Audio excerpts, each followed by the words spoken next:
Viu? Era pra chamar. Pô, só achei ruim lá que não tem janta não, Igor.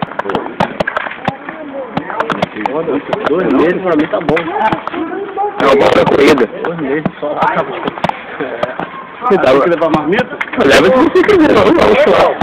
Mas, porra, não é foda, bicho. Você não é desse cara, cara. Perdão, você. Não, pô. Não? Apesar que pode levar Eu janto em casa. Nem vai quebrar a perna. É porque eu janto em casa, cara. Ah, dá pra jantar em casa mesmo. Olha!